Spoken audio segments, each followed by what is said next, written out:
GS मेरा दिमाग भन्ना रहा है।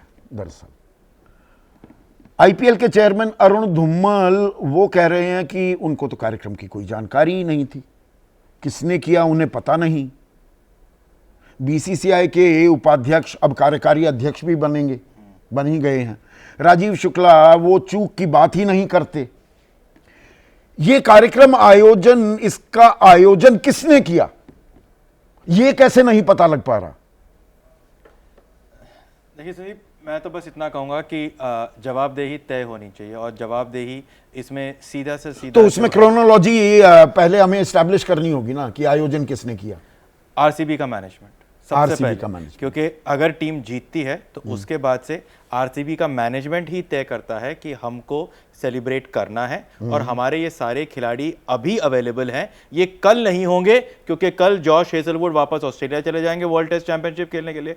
बाकी कुछ प्लेयर हैं जो इंडिया ए के लिए चले जाएंगे, बाकी रिस्पेक्टिव अपने अपनी जगह जाना चाहते हैं। तो आज का दिन मेरे पास है, आज मैं सेलिब्रेट करूंगा। उसके बाद से अपॉइंटमेंट मिलता है उनको स्टेट गवर्नमेंट की तरफ से, सीएम की तरफ से, डिप्टी सीएम की तरफ से प्रोग्राम बनता है। तभी हमें बेंगलुरु की ट्रैफिक पुलिस से ये खबर आ रही थी कि भाई विक्ट्री परेड नहीं हम करा पाएंगे, विधान सौदा में आप एक आयोजन कर लीजिए, उसके बाद चिन्नास्वामी स्टेडियम आ जाएंगे।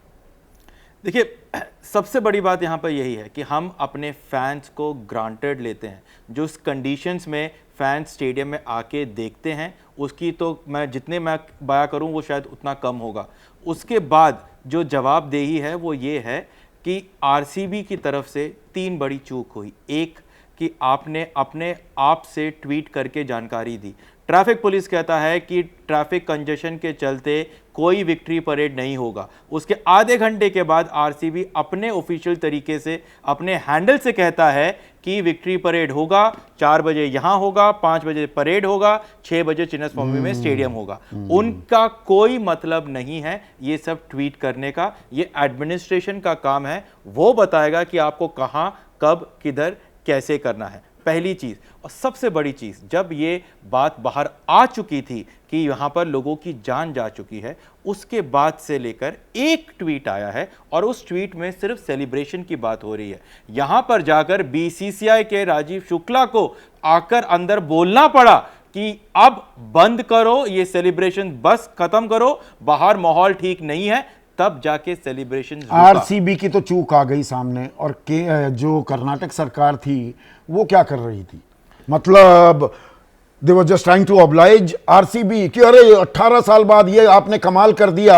जब खबर आ गई 6 नंबर गेट चिन्नास्वामी के बाहर भगदड़ मच गई है और 3 लोगों की मौत हो गई है, एक महिला समेत, ये खबर तो आ गई थी। देखिए, तो ये विधान सौदा से टीम कैसे पहुंच गई चिन्नास्वामी स्टेडियम, किसने इजाजत दी? यही तो मैं कहता हूं कि आप पार्शियल एक्सेप्टेंस नहीं दे सकते हो। अगर आपने या तो आप मना कर दो कि नहीं हो सकता, कोई टीम का सेलिब्रेशन नहीं होगा, हमारे पास इतना इक्विप नहीं है, अगर होगा तो कम से कम हमें 2 दिन का टाइम दो। उसके बाद भी आ गए आप, उसके बाद अगर आ गए तो यहां पर सीधा सीधा जवाबदेही जो है स्टेट गवर्नमेंट की आ जाती है। कैसे इजाजत दे दी आपने, कि आपने इजाजत कैसे दी और आपने क्यों पुख्ता इंतजाम नहीं करे। एक भी वीआईपी वहां पर उनको कुछ नहीं हुआ, जो हुआ नहीं। अब उसमें तो एक और पेच है जीएस, वो ये कि अरुण धूमल वो एक और चैनल पर फोनो दे रहे थे, वो कह रहे हैं कि मुझे तो कोई जानकारी नहीं थी। आईपीएल चेयरमैन को जानकारी ना हो, ये कैसे हो रहा है? आप क्योंकि ये टोपी ट्रांसफर भी हो रही है जिम्मेदारी के नाम पर। नहीं, जिम्मेदारी के नाम पर टोपी ट्रांसफर नहीं हो रहा संदीप।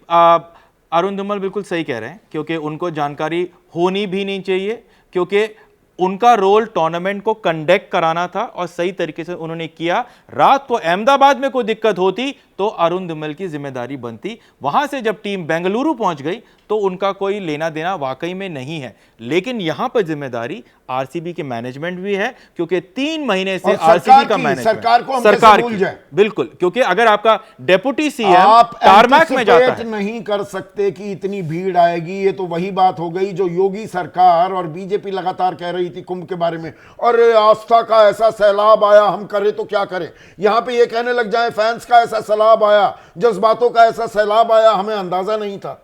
मर गए तो मर गए, 2 दिन रोएंगे गाएंगे, मीडिया वाले थोड़े बहुत सवाल पूछेंगे, बात खत्म।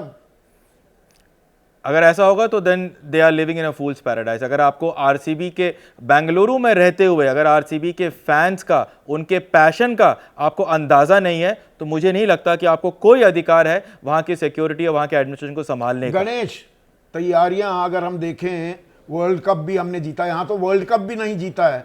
देखिए परेड ये भी अपने आप में एक तमाशा, हर चीज़ का तमाशा बनना एक शगल हो गया है देश में।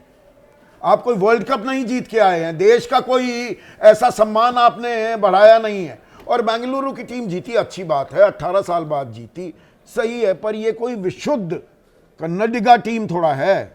इसमें तो सारी दुनिया के प्लेयर्स हैं, जैसे जॉश हेजलवुड का नाम लिया या रोहित कह रहा हूं मैं, कप्तान रजत पाटीदार मध्य प्रदेश का, रजत पाटीदार या विराट कोहली।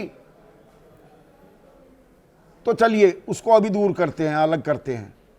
वर्ल्ड कप हम जीत कर आए मुंबई में, वहां भी थोड़ी बदहवासी तो हुई थी, पर तैयारियां मुकम्मल थी, इसीलिए कोई बड़ी चूक नहीं हुई, छोटी मोटी चूकें वहां हुई।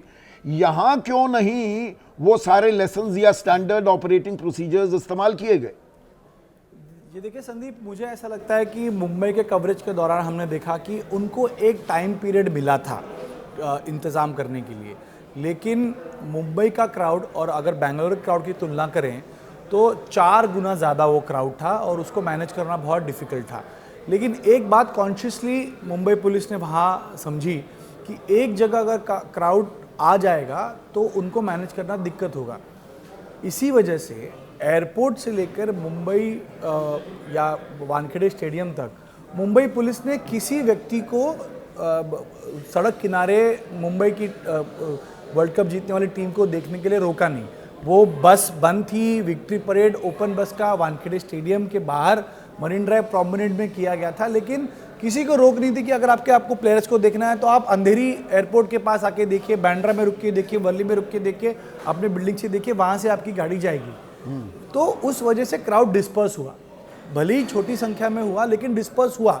अगर वो क्राउड जो बांद्रा, अंधेरी, वर्ली, दादर या जहाँ भी खड़ा था वो भी अगर वानखेड़े स्टेडियम के बाहर आ जाता तो दिक्कत बढ़ती। और उसके बाद मुंबई पुलिस को काफ़ी मशक्क़त करनी पड़ी थी, इतनी ज़्यादा भीड़ थी कि उन्हें वहाँ स्टेडियम तक लाने में दूसरे रूट से लाया गया, लेकिन ओपन बस में चढ़ाया गया। और ओपन बस में चढ़ाने के बाद वहाँ पर क्राउड को सड़क देने के लिए पूरी सड़क को सैनिटाइज किया गया था। Left hand didn't know what the right hand was doing. यहाँ तो तस्वीर ही बिल्कुल पलट दिखाई दी गणेश। एग्जैक्टली संदीप, यहाँ पर तो कंफ्यूजन था, टीम के परेड होने वाली नहीं होने वाली है, क्राउड को अंदर जाने को टिकट लगने वाला है, बाहर किस तरह के इंतजाम होंगे, टीम को कहाँ देखने मिलेगा, एक झलक कहाँ मिलेगी, ये किसी को पता नहीं था। और खुद डीके शिव कुमार कहते हैं कि लाखों की संख्या में लोग आए थे और पुलिस नहीं, ये आरोप तो ठीक लगा रही है ना बीजेपी, फोटो खिंचवाने में मशगूल हैं। बिल्कुल, आप फोटो ऑप देने में ज्यादा आपकी रुचि है, आम आदमी के लिए क्या इंतजाम किए जाएं उसके बारे में सोचा ही नहीं। देखिए संदीप, अगर ये जैसे मैं बता रहा था कि मुंबई के टाइम पर सिर्फ जय शाह और बीसीसीआई के रिप्रेजेंटेटिव स्टेडियम के अंदर थे, अगर वहाँ पर भी तमाम सेलिब्रिटीज़ और पॉलिटिशियंस आ जाते तो पुलिस का फोकस पूरी तरह से वीवीआईपी मूवमेंट पर रहता।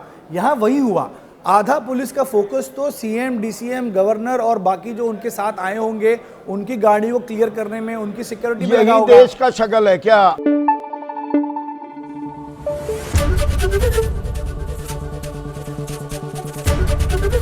एबीपी न्यूज आपको रखे आगे।